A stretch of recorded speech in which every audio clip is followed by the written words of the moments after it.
नमस्कार, मी शिल्पा संजीवनीमध्ये आपल्या सर्वांचं मनपूर्वक स्वागत करते. आजचा आपला विषय आहे आधुनिक उपचार मातृत्वासाठी. आता मातृत्व हे प्रत्येक स्त्रीला हवं असतं. अर्थातच त्याच्यासाठी काही अपवाद ठरू शकतात. पण प्रत्येक स्त्रीला हवं असं वाटणारे मातृत्व हे प्रत्येक वेळी शक्य होतं असं नाही, कारण अनेक अडचणी त्याच्यामध्ये येत असतात. मग त्या अडचणी असतात पुरुषातील व्यंधत्वाच्या किंवा स्त्रियांमधील व्यंधत्वाच्या. पण आधुनिक तंत्रज्ञानाच्या मदतीने किंवा आधुनिक उपचाराने हे अगदी शक्य झालं आहे की प्रत्येक स्त्रीला जिला आस असते मातृत्वाची, तर तिला ते मातृत्व मिळणं हे शक्य होऊ लागलं आहे. हे कसं हे आज आपण समजावून घेणार आहोत. आज आपल्याबरोबर आहेत गायनाकोलॉजिस्ट डॉक्टर निलेश शिरोडकर. आपण याचं स्वागत करूया. साम संजीवनीमध्ये तुमचं मनपूर्वक स्वागत. थँक्यू.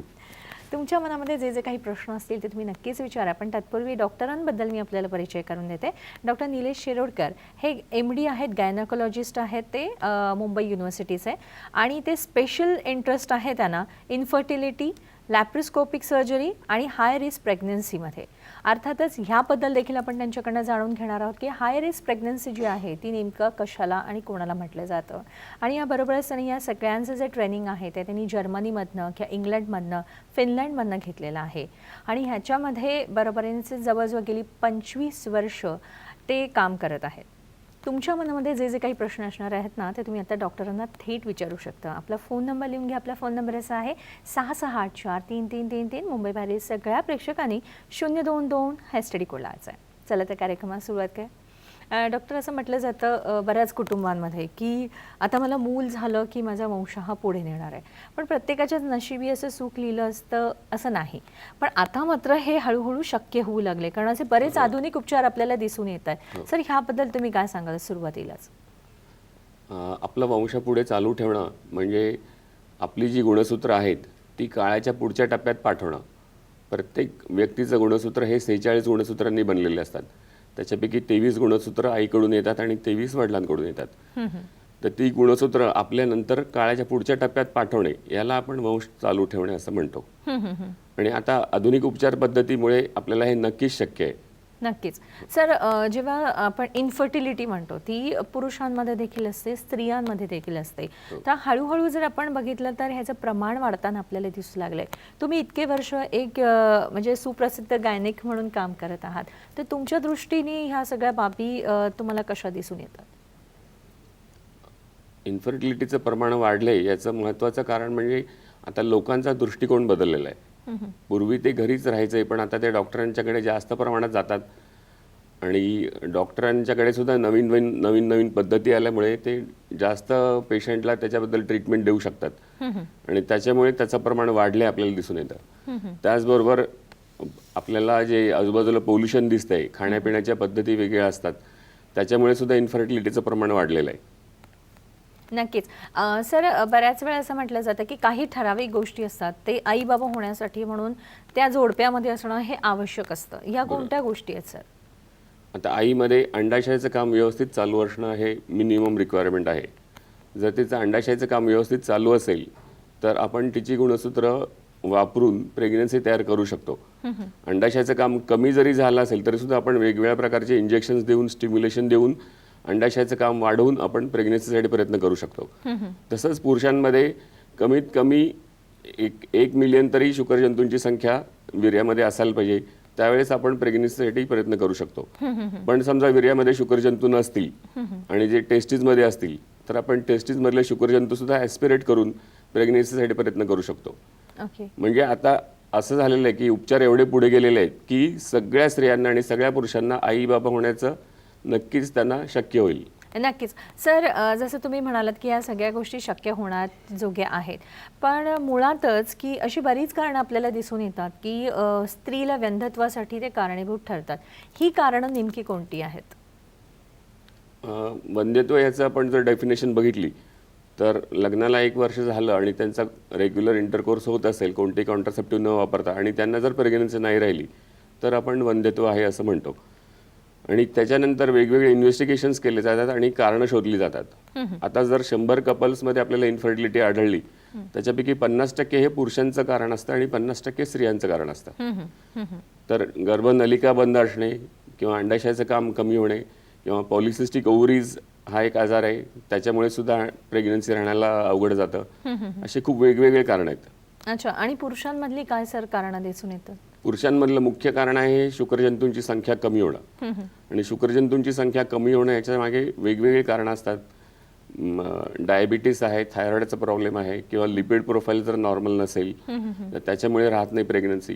आणि आजकाल जे नवीन कारण डोळ्यासमोर यायला लागले ते असं की पुरुषांना आणि स्त्रियांना दोघांनाही संबंध ठेवण्यासाठी वेळ मिळत नाही. कारण त्यांचं लाईफ शेड्यूल एवढं हेक्टिक आहे की ते घरी आल्यानंतर एवढे थकलेले असतात की त्यांना काहीच करता येत नाही.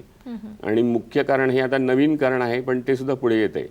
ओके, म्हणजे अशी बरीच कारणं असतात. या कारणांकडे खरं तर मुळातच लक्ष दिलं पाहिजे. बरोबर. जर ज्यांना आई वडील व्हायची इच्छा असते तर ह्या जोडप्याने तर त्या प्रकर्षाने ह्या सगळ्या गोष्टींकडे लक्ष दिलं पाहिजे. सर, जसं तुम्ही म्हणालात की म्हणजे स्त्रियांच्या वंध्यत्वाचे कारण असतं ते म्हणजे जे बेजांड असतं त्याचं काम कमी होतं. म्हणजे नक्की काय होत असतं सर? प्रत्येक महिन्याला स्त्रीला पाळी येत असते. त्याचं कारण म्हणजे अंडाशयामध्ये अंड तयार होतं आणि ते तयार होत असताना एका पर्टिक्युलर प्रकारचे हार्मोन सिक्रिट होत असतात. आणि त्या अंडाशयातनं अंड बाहेर आलं की वेगळ्या प्रकारचे हार्मोन सिक्रिट होतात. आणि त्या दोन्ही हार्मोन्सचं प्रमाण कमी झालं की तिला पाळी येते. तर अंडाशयाचं काम कमी झालं याचा अर्थ तिचं अंडाशयामध्ये अंड तयार होण्याचं काम कमी झालं आणि त्याच्यामुळे हार्मोन सिक्रिट होत नाही आणि मग तिला पाळी येण्याचं बंद होतं.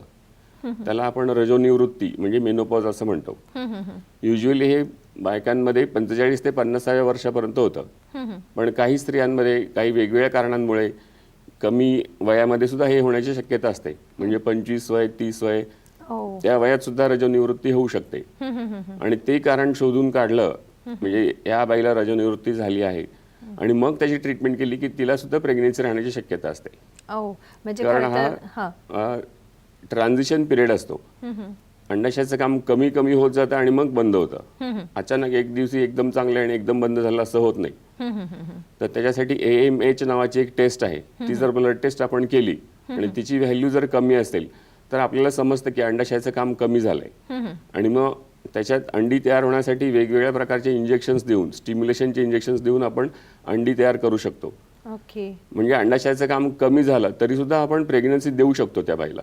ओके, म्हणजे खरं तर ही एक महत्त्वाची गोष्ट आहे की बऱ्याच स्त्रियांच्या मनामध्ये हा प्रश्न असेल की समजा ज्यांना अचानक रजोनिवृत्ती ज्यांना येत असेल तर त्यांच्या मनामध्ये ही शंका असेल की आता काही शक्य होणार नाही आहे, मी आई होणार. पण तुम्ही काही निराश व्हायचं कारण नाही की अशा बऱ्याच गोष्टी आहेत ज्या आधुनिक उपचारांमध्ये आपल्याला सांगितल्या डॉक्टरांनी, त्या ह्या सगळ्या गोष्टी नक्कीच शक्य होऊ शकतात. सरांकडून आपण बरीच माहिती करून घेणार आहोत. कार्यक्रमाचा आपण पहिला फोन घेतोय.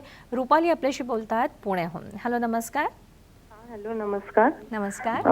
हा मॅडम, मी रुपाली बोलतेय. मला पहिली एक मुलगी आहे आणि माझ्या त्यानंतर मला 2दा प्रेग्नेन्सी राहिली. परंतु मी 6 महिने झाले का माझं बाळ पोटातच वाढतंय. त्यानंतर पुढे प्रेग्नेन्सी जात नाहीये आणि मला थायरॉइडचाही त्रास आहे. तर याच्यावर मला डॉक्टरांना काय उपाय आहे का? आणि माझे सगळे रिपोर्ट नॉर्मल येतात, म्हणजे काय रिपोर्ट मध्ये काही प्रॉब्लेम येत नाही. ठीक आहे. तुमच्या मोठ्या मुलीचं वय किती आता? 4 वर्ष. आणि तुमचं वय किती आहे? माझं 30 आहे. 30 आहे. ठीक आहे रुपाली, तुमच्या प्रश्नाचं आपण नक्कीच उत्तर जाणून घेऊया डॉक्टरांकडनं सविस्तररित्या. आपण आता मात्र घेतोय एक छोटासा ब्रेक.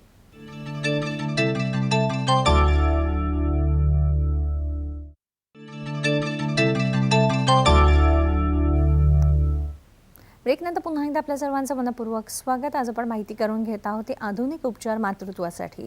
यावरच आपल्याला मार्गदर्शन करत आहेत डॉक्टर निलेश शिरोडकर.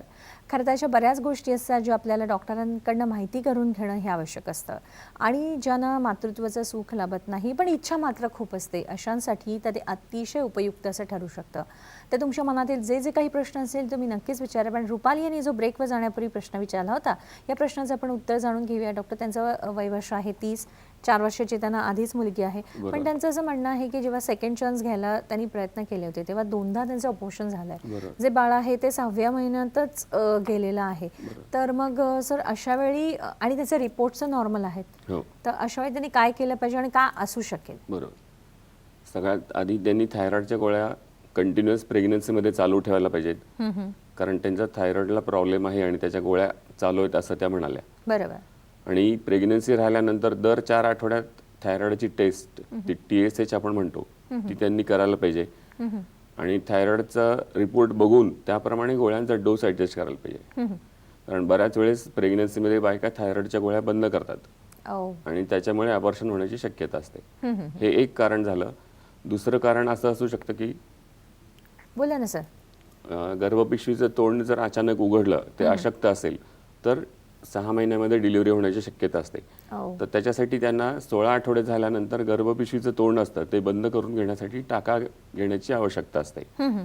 अजून दुसरे महत्त्वाची कारणं असतात की स्वतःच्या शरीराविरुद्धच जर अँटीबॉडीज तयार होत असतील, तर त्याला आपण अँटी कार्डिओलिपिन अँटीबॉडी म्हणतो, अँटी फॉस्फोलिपिड अँटीबॉडी म्हणतो. ते जर पॉझिटिव्ह असेल, हिमोग्लोबिन किती आहे ते बघायला पाहिजे आणि त्याच्यानंतर त्यांनी प्रेग्नन्सीसाठी प्रयत्न करायला पाहिजे. आणि प्रत्येक प्रेग्नन्सी ही ठरवून केलेली प्रेग्नन्सी पाहिजे. ऍक्सिडेंटल प्रेग्नन्सी राहायला नको. जेव्हा एखादी गोष्ट ठरवून केली जाते तेव्हा आपण सगळं त्याच्या मागचं बॅकग्राऊंड व्यवस्थित करून मगच आपण प्रेग्नन्सीला जातो आणि हे केल्यामुळे अबॉर्शनची शक्यता कमी होते. सर आता पुन्हा वळी जसं तुम्ही आम्हाला सांगितलं होतं की अंडाशयाचं काम कमी झालं तर अनेक आधुनिक उपचार असतात. पण मला सर असं विचारायचं आहे की स्त्रियांची जी बेजांड असतात त्यांची जी संख्या असते ती जेव्हा गर्भातच असते ती मुलगी तेव्हाच ती डिसाईड झालेली असते असं म्हटलं जातं. तर ती कमी होते म्हणजे नेमकं काय होतं किंवा ह्या सगळ्या गोष्टी म्हणजे जेव्हा तिचं पिरियड चालू होतो ह्या सगळ्या गोष्टी घडत असताना नेमकी आपण कोणती काळजी घेतली पाहिजे किंवा काही अडचणी येत असेल तर आपण डॉक्टरांकडे केव्हा गेलं पाहिजे याबद्दल जरा सविस्तररित्या सांगा ना सर. अंडाशयाचं काम बंद कशामुळे होतं याच्यासाठी खूप मोठा रिसर्च चालू आहे, पण त्याच्या मागे आपल्याला कारण अजून सापडलेलं नाही आहे.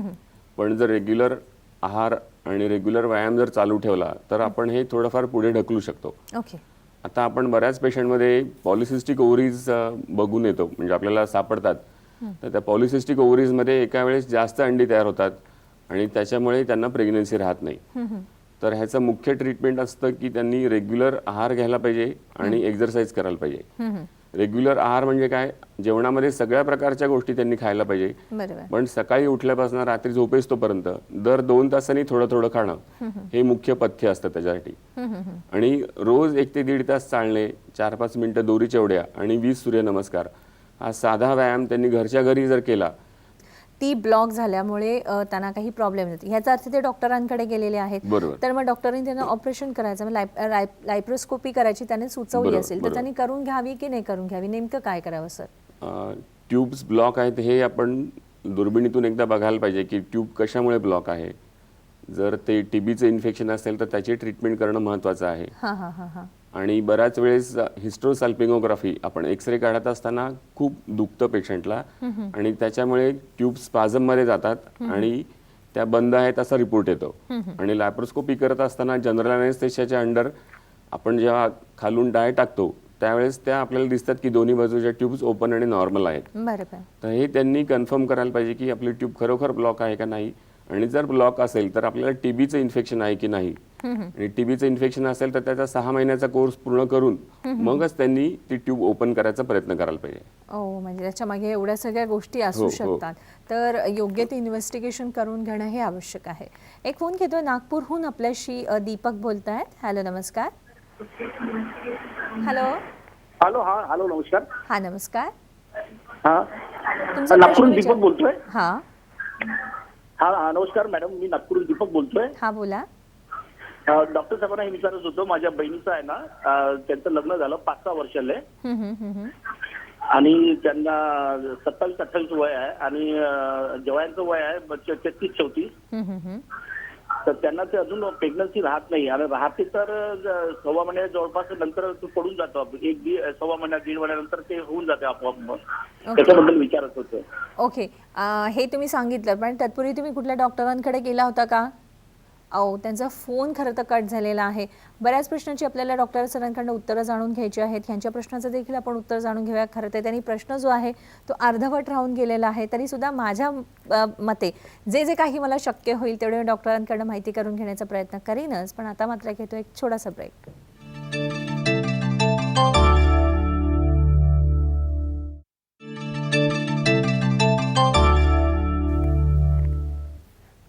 ब्रेकनंतर पुन्हा एकदा आपल्या सर्वांचं मनपूर्वक स्वागत. आज आपण माहिती करून घेत आहोत आधुनिक उपचार मातृत्वासाठी याबद्दल. यावर आज आपल्याला विशेष मार्गदर्शन करत आहेत गायनाकोलॉजिस्ट डॉक्टर निलेश शिरोडकर.